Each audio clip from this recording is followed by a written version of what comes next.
Ni kwa mara nyingine tena ninakusalimu katika jina la Yesu, ndugu msikilizaji wa kutoka hapa Inuka Tena Media, mahali popote ambapo unakuwa unatusikia kupitia mitandao ya kijamii, na tunaamini kabisa Mungu amekupa nguvu na neema, amekupa uzima kwenye nyumba yako, Mungu amekupa uzima kwenye biashara zako, Mungu amekupa uzima hata kwenye mashamba na mifugo. Kwa leo ninakukaribisha katika kipindi kizuri, tuijue asili ya Mungu na namna Mungu anavyoweza kuzungumza, njia ambazo Bwana anaweza kazitumia kuzungumza na mwanadamu. Bwana Yesu asifiwe. Kwa majina anaitika kama mwana wa Asaf, na kuletea kipindi hiki kizuri kabisa kutoka meza ya neno la Mungu, ambao ni madhabahu ya Inuka Tena Media. Mungu ametuamini na ameweza kutupa nafasi, kutupa kibali ya kuweza kusimama kwa zamu yetu katika siku hii ya leo. Tunamshukuru Mungu kwa sababu amezidi kuwa mwema na ameonekana sana kupitia madhabahu hii ya Inuka Tena Media. Kama ni mara yako ya kwanza kuweza kutembelea katika mitandao ya kijamii, basi unaweza ukaandika Inuka Tena Media, unaweza kutupata hapo na ukaona mambo mengi ambayo Mungu anajaribu na amethubutu kuyafanya kupitia madhabahu hii. Kwa leo na somo hili litakuwa ni pana kidogo na ni refu, kwa nitakuomba uwe mvumilivu kidogo, japo hatutalimaliza lote, tutaenda kwa awamu, na tunaamini kabisa Mungu atafanya jambo kubwa sana kwenye maisha yako. Na pia tumeona wengi sana ambao wamekuwa pamoja nasi na Mungu wamefanya mambo makubwa, na tumepokea shuhuda nyingi, tumepokea simu nyingi za kuweza kumshukuru Mungu kwa kila ambacho Bwana amekifanya kwenye maisha ya hawa ndugu zetu. Na tunaamini kabisa Mungu hawezi kunyamaza, bado anatupenda na ndio maana ametuamini hata sasa tuko hapa kwa habari za neno la uzima. Kusoma kitabu cha Matendo sura ile ya 17 na mstari 27, kuna kipande kimoja kinasema, hawi mbali na kila mmoja wetu. Maana yake Mungu yupo karibu na kila mmoja, ndio maana halisi ya hiyo kipande katika ile Matendo 17:27. Kwa hiyo Mungu alifanya ulimwengu, hilo liko wazi, lakini ana uhusiano gani nao na hao waliowaumba, na anafanya nini katika dunia? Hili pia linaibua swali lingine. Je, Mungu anaongea nasi? Kama ndivyo, anaongeaje? Maana yake anazungumzaje huyo Mungu, kama Mungu anaweza kuzungumza na mwanadamu? Ndugu msikilizaji, chini ya maswali haya kuna msingi uoneshao kuwa yeye ni Mungu aina gani. Kwa hiyo lazima tujue. Pia kuna swali lingine linaposema, je, yeye ni mtazamaji aliye mbali ambaye anatutazama lakini hajihusishi? Je, yeye ni Mungu anayetawala ambaye amefanya uwepo wa kila kitu ili kuonesha nguvu zake tu? Je, yeye ni Mungu anayejali lakini ana mipaka na ambaye aliufanya ulimwengu lakini asiweze kuudhibiti? Kabla hatujaanza kumzungumzia uhusiano wa Mungu na ulimwengu, lazima tuelewe yeye ni nani. Lazima tujue yeye ni nani na yeye sio nani. Kwa hiyo ni vitu ambavyo tutaviangalia namna tunavyojibu swali hili. Pia tutaangalia mtazamo wetu kuhusu Mungu huamua hisia zetu, yani Mungu anaye control hisia zetu. The God has control our mind. Mungu huwa anaamua, ndio mwamuzi wa hisia zetu. Kwa hiyo kuna vipaumbele vyetu pia Mungu anaweza kavicontrol, na maamuzi yetu pia Mungu anaweza kayacontrol. Kwa hiyo kumuelewa Mungu na uhusiano wake na ulimwengu itakuwa ni msaada kuangalia mawazo ambayo wanadamu wamekuwa nayo kuhusu Mungu na kuyalinganisha na picha ya Mungu tunavyoiona katika Biblia, the image of God to the Bible. Kwa hiyo Mungu, yeye ni Mungu, anatabaki kuwa Mungu. Matendo ya Mungu huwezi kuyafananisha wala kuyalinganisha na kitu chochote na mtu yeyote na kwa namna yoyote. Kwa hiyo tunapokuwa tunamtazama Mungu, ndugu msikilizaji, tunapokuwa tunatazama uwepo wa Mungu na nafasi yake katika ulimwengu na wanadamu, kwa hiyo lazima tuende kwa upana kidogo. Kwa hiyo tunapoangalia Mungu au mwanadamu, kwa hiyo lazima kuna vitu tuviangalie. Bwana Yesu asifiwe sana. Mahali popote pale unapotusikiliza, hii ni Inuka Tena Media, na kipindi cha leo tumekuletea kwa ajili yako, kwa ajili yako wewe msikilizaji, ili uweze kubarikiwa na vipindi vyote ambavyo Mungu anakuwa anaviachilia. Wengi wanamtaka Mungu ambaye ni wa kibinadamu zaidi kuliko wa kimungu. Kwa mfano, Wayunani wa kale katika Agano Jipya waliamini Zeu, Apollo na Heme na wengine waliitwa miungu. Wakati ambapo Paulo na Barnaba walimponya kiwete kimuujiza katika Listra, makutano walisema miungu wametushukia kwa mifano ya wanadamu. Ukisoma ile Matendo ile sura ya 14 na mstari wa 11. Miungu hawa walikuwa wanadamu kwa namna nyingi, hususan katika tabia zao. Walikuwa ni wenye nguvu, lakini si wenye nguvu zote. Walikasirika na kupigana na wengine wao, na wakamalizia hasira zao kwa wanadamu kwa kuleta majanga kama vile volkano na mafuriko. Kwa hiyo pia wengine waliweza kulewa hiyo miungu, walidanganyana na walikuwa na shughuli mbalimbali. Kwa hiyo wengine walichukuliwa kama mashujaa na wengine wahalifu, lakini hakuna hata mmoja aliyekuwa na udhibiti kamili. Hakuna hata Zeu hakuweza kufanya hivyo. Bwana Yesu asifiwe. Pia ingewezekanaje kwa jambo lolote kuweza kusuruhishwa na kundi la miungu yenye dosari? Ikibishana yenyewe kwa yenyewe, hakika isingewezekana. Ndio maana Mungu anaposimama katika nafasi yake, ndugu msikilizaji, Mungu anaposimama kuchukua eneo lake la kutenda kazi, hakuna miungu mingine ambayo inaweza ikasimama na kuchukua nafasi ya Mungu na kuonekana kwamba inatenda kazi. Na hiyo kazi pia kama itatendeka ina majibu kwa kiwango gani? Bwana Yesu asifiwe sana. Paulo aliwaambia watu wa Listra kuwa mgeuke na kuyaacha mambo haya ya ubatili na kumgeukia Mungu aliye hai. Katika ile Matendo sura ya 11 na mstari wa 15, ndugu msikilizaji, unaweza kusoma. Kunaweza kuwa ni moja pekee ya aliye mkuu zaidi. Maana yake Paulo aliona ile miungu ya kule Listra kwamba yalikengeuka, ndipo alipowaambia watu wa Listra kwamba wamgeukie Mungu aliye hai. Maana yake kuna miungu mingine ilikuwepo katika mji huo. Kuna miungu au kuna watu walikuwa wanajiita miungu katika mji huo. Haleluya. Ndipo Paulo akawaambia kwamba wamgeukie Mungu na kuyaacha mambo ya ubatili, wamgeukie Mungu aliye hai. Kwa hiyo kwamba kumbe kuna vitu au kuna watu walikuwepo eneo hilo, waliokuwa wanajiita miungu. Kwa kumbe aliyezifanya mbingu na nchi na bahari vyote vilivyomo ndani yake ndiye aliyekuwa mkuu zaidi kuliko hiyo miungu. Ndipo Paulo akasema wamgeukie Mungu aliye hai. Kwa kumbe alikuwepo Mungu ambaye ni zaidi ya ile miungu. Lazima tutambue hii. Hakuna Mungu mmoja wa bahari, mwingine wa nchi na mwingine wa anga. Inasikitisha kuwa watu wengi sana wameziamini hekaya hizi, lakini upande mzuri wa jambo hili ni kwamba katika Biblia watu walio wengi waligeuka na kuziacha imani hizi za kipuuzi na wakawa wa Kristo. Tunaziita imani za kipuuzi kwa sababu hazikufuata itifaki. Naweza kusema itifaki ya uumbaji wa Mungu. Maana yake ukiangalia katika uumbaji wa Mungu, Mungu mwenyewe yeye aliumba lakini hakuumbwa. Na hii miungu iliumbwa na hakuna chochote ambacho hii miungu ilifanya ikaonekana kwamba imetenda.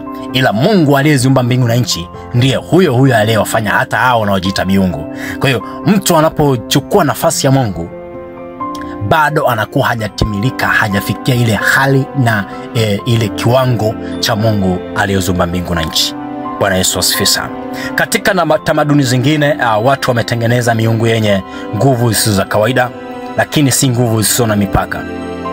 Kwa hiyo mwanadamu anaweza akatengeneza kitu akakifanya kuwa Mungu au akafanya kuwa Mungu wake, lakini hiko kitu kinakuwa na mipaka.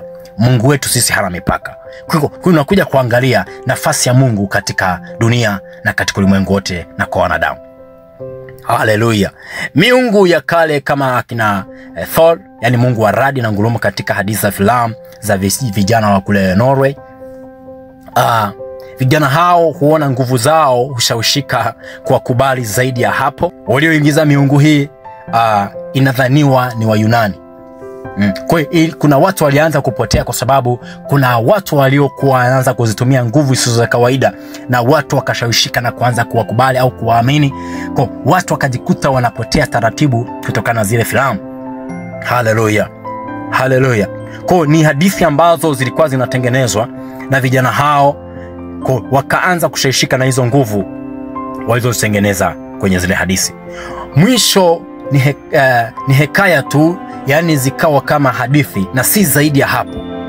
Bwana Yesu asifiwe. Walihitaji nguvu zaidi ya mwanadamu na kuiabudu na kuitegemea kwa mambo mazuri, lakini hawakumtaka Mungu sahihi ambaye anatarajia wamtii. Walianza kutegemea hiyo miungu ambao ni wanadamu. Bwana Yesu asifiwe. Pia katika zama zetu kuna dini ya Mormon ambayo hufundisha kwamba Mungu mwanzoni alikuwa mwanadamu. Usemi wao ni Mungu alikuwa mwanadamu kama mwanadamu alivyo sasa. Mwanadamu anaweza kuwa kama Mungu alivyo sasa. Fundisho hili ni la uongo. Mungu si mwanadamu na kamwe hajawahi kuwa. Kulingana na imani wa Mormon, katika maisha ya umilele kutakuwa na mamilioni ya miungu itakao kuwa sawa na Mungu mmoja wa kweli. Fundisho hili linaitwa maendeleo ya milele, eternal progression. Kwa hiyo watu walianza kupotezwa kwa sababu kuna mambo ambayo walianza kuyatengeneza kwa mfumo wa hadithi na filamu.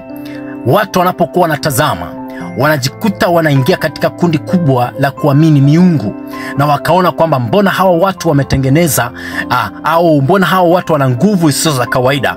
Baadaye wakajisahau kwamba yuko Mungu aliye na nguvu zaidi ya hizo nguvu wanazoziona kwa hao wanadamu, na hawakutambua kwamba kwa sababu vizazi vilivyozidi kwenda, wale watoto waliokuwa wanazaliwa wanakutana na zile hadithi na zile nguvu zilizokuwa zinatumika na ile miungu, wakaona kwamba kumbe kuna Mungu wa namna hii. Kwa kizazi hadi kizazi wakajikuta wanaadapt, wanaanza kufuata zile nguvu, wanaanza kufuata zile ibada, wanaanza kufuata maagizo ya wale waliowatangulia. Mwisho wa siku wakajikuta sasa wameshapoteza nafasi ya kumtaka Mungu aliye sahihi, aliyeziumba mbingu na nchi. Bwana Yesu asifiwe sana. Sijui kama naeleweka. Kwa mtazamo wa wale wa Mormon juu ya Mungu unaenda kinyume na kile tunachokisoma katika Biblia kuhusu tofauti kati ya Mungu na mwanadamu.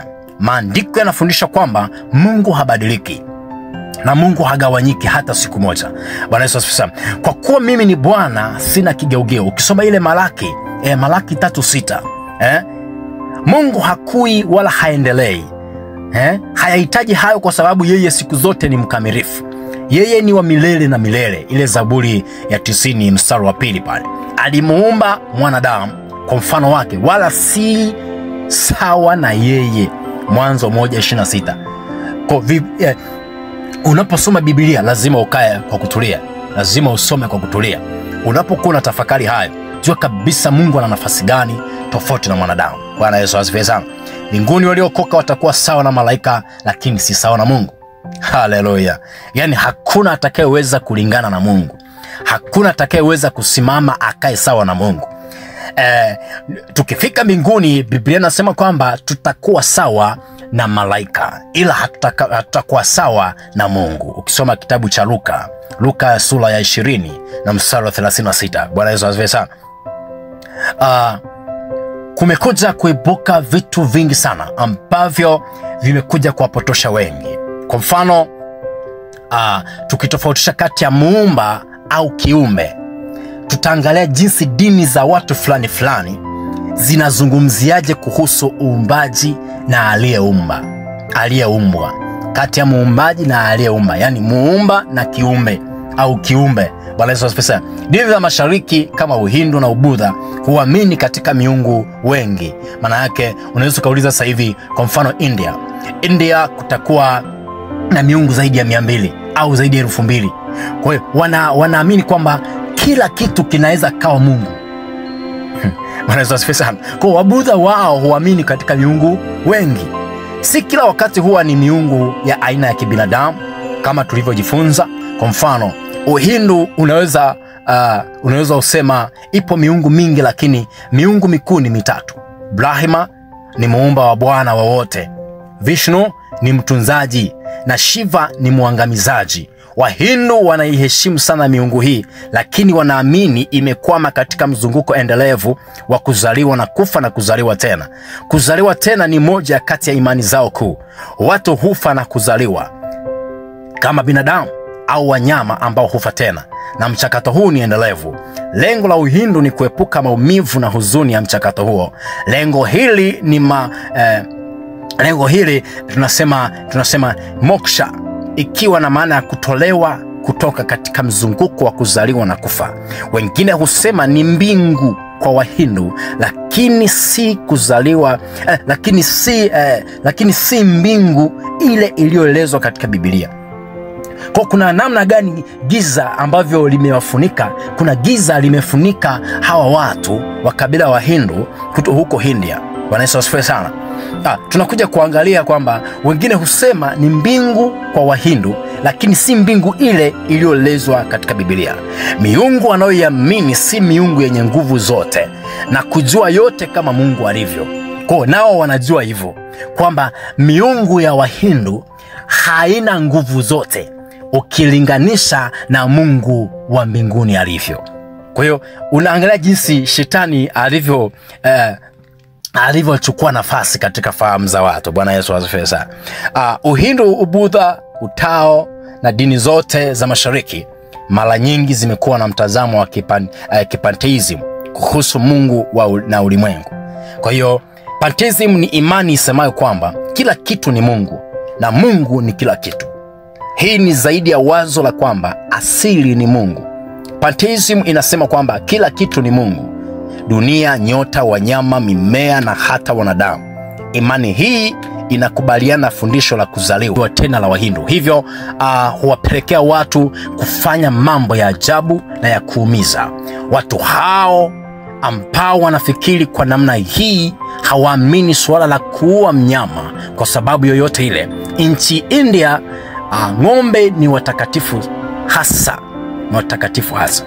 Kwa hiyo hao watu, jinsi unavyoangalia, nadhani unaangalia unapata picha halisi kwamba kumbe hata ng'ombe wanaweza kumwabudu wakamfanya kuwa Mungu.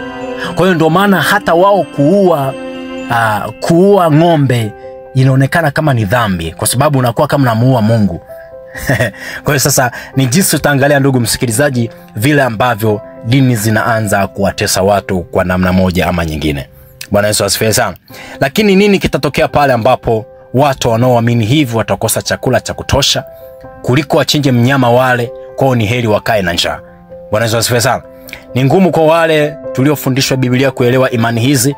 Nakumbuka nilipotembea hekalu la Kihindu ili kujifunza zaidi kuhusu dini hii, msomi mkubwa sana aliyekuwa akifundisha uhandisi katika chuo kikuu mashuhuri nchini Marekani alikuwa ndiye kiongozi wetu.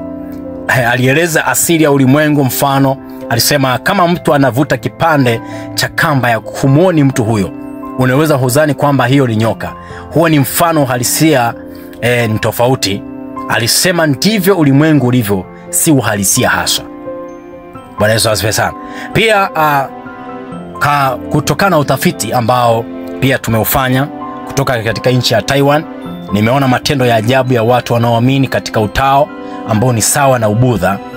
Niliona nyumba nyingi na majumba ya kibiashara yakiwa yamewekwa uvumba uliochomwa katika kuta za mbele za nyumba zao. Wakristo wenyeji waliniambia kuwa watu wanafanya hivi kwa ajili ya bahati njema na kufukuza roho chafu watoke katika majumba. Pia niliona tanuru chini ya mti mkubwa. Watu husimama na kuweka karatasi za pesa bandia katika tanuru na kuchoma. Hii ilikuwa ni ibada kwao. Mti mkubwa wenye matunda ulikuwa ni mfano wa maisha na ishara ya fadhili kutoka kwa aina fulani ya Mungu. Kwa hiyo nadhani unapata picha halisi kwamba miungu ya kibinadamu ni tofauti na Mungu mwenyewe aliyeziumba mbingu na nchi. Kuna matendo unaweza ukayaona na ukaona kabisa huu ni upuuzi. Yani ni tofauti na jinsi aliyeumba mbingu na nchi. Mungu aliumba mbingu na nchi na matendo ambayo yanafanyika na wanadamu. Bwana Yesu asifiwe sana. Kwa hiyo tunaona jinsi mambo yanavyokuwa ni mabaya. Sasa kama mti mkubwa unaweza kaonekana kama ishara ya Mungu fulani, ni jambo la kushangaza. Bwana Yesu asifiwe sana. Watu waliamini wangeweza kuwa na bahati njema badala ya mbaya ikiwa watashika ushirikina huu. Kwa hiyo tunajifunza vingi sana. Tunajifunza mambo mengi. Bwana Yesu asifiwe sana. Mungu ni tofauti sana na miungu ya dini hizi. Yeye si asili. Ameumba ulimwengu, lakini yeye si ulimwengu. Ukisoma Mwanzo 1 kuanzia sura ya kwanza, Mwanzo sura ya kwanza, utasoma kuanzia mstari wa kwanza mpaka 31, utaweza kuona, ndugu msikilizaji. Mungu ni zaidi ya kila kitu, na kila kitu kimepata uwepo kwa sababu yake, lakini yeye si kiumbe. Yeye ni muumba.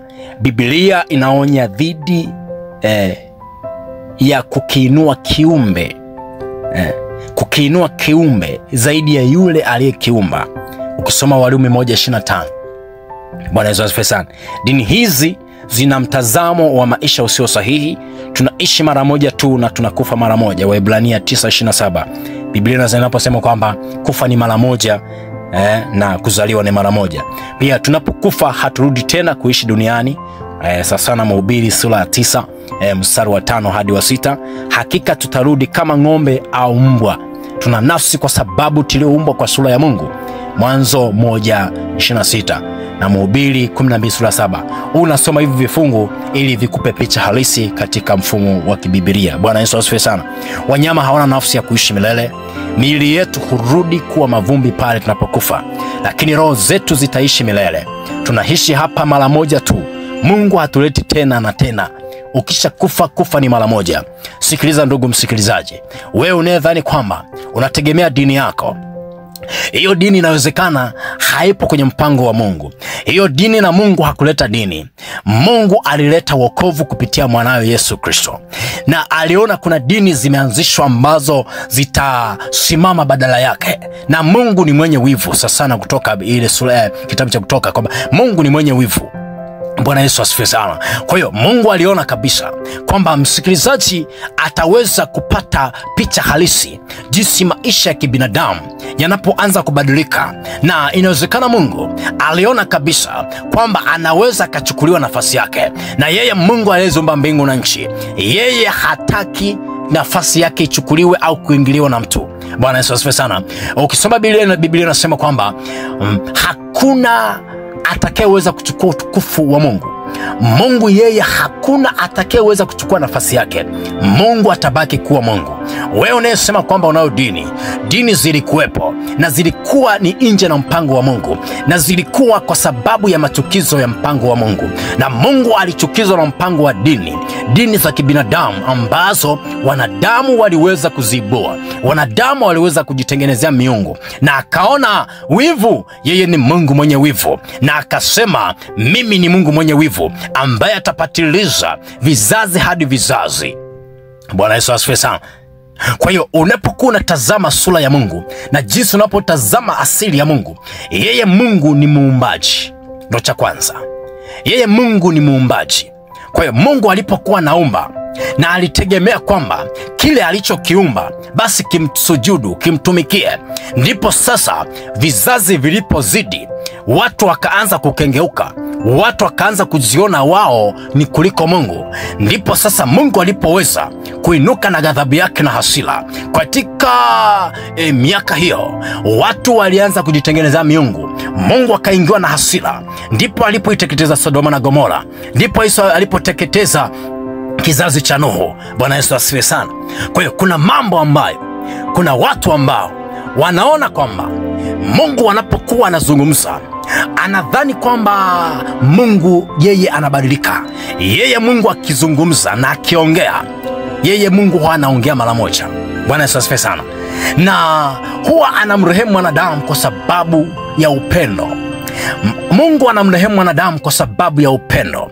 Upendo alioupenda ulimwengu. Ndipo sasa alipoona maovu yanazidi, akamtuma Yesu Kristo ili aje ulimwenguni kwa ajili ya kutengeneza mahali pale palipoharibika. Ndipo watu wamwamini, lakini watu walimkataa. Lakini watu walimuua. Lakini watu walimpinga. Watu walimtemea mate. Hawakujua mpango wa Mungu ni wakati wa upendo sasa. Badala ya kwamba watu wangeamka watu wamtii Kristo kwa sababu alitoka kwa Mungu kwa njia ya kuzaliwa, na hakuzaliwa ili achangamane na wanadamu. Mbegu hazikuweza kuchangamana na mwanadamu. Bwana Yesu asifiwe sana.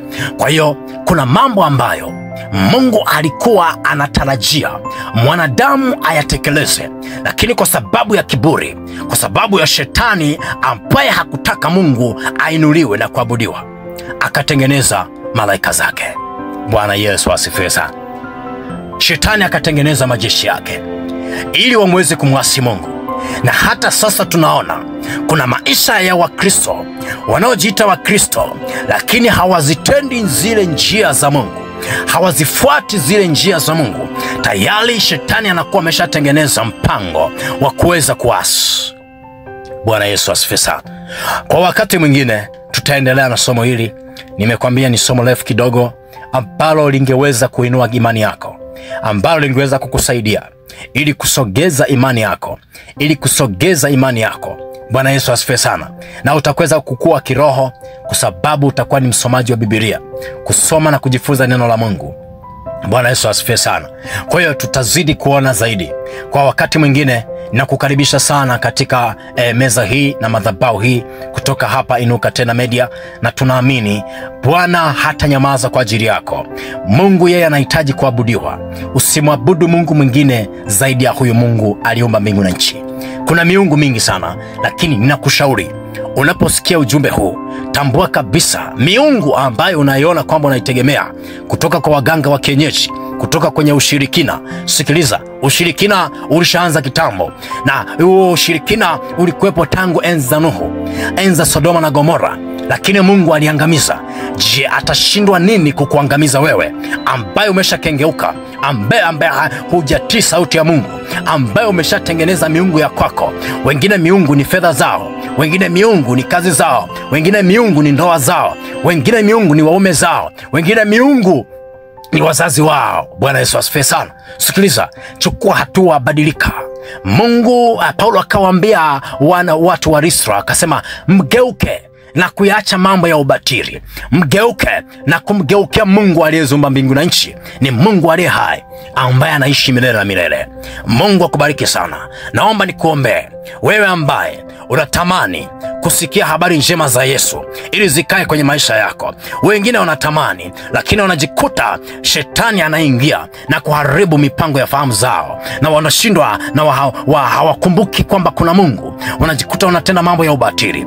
Paulo akasema, hebu geukeni mkamgeukie yule Mungu aliye hai. Na wewe ninakutamkia leo, ukageuke katika jina la Yesu, ukamgeukie Mungu katika jina la Yesu, ukaziache zile njia mbaya, ukaache mambo ya ubatili, ukaache mambo mabaya ambayo inawezekana ulikuwa yawaza, ulikuwa unategemea kuyafanya. Nataka ubadilike.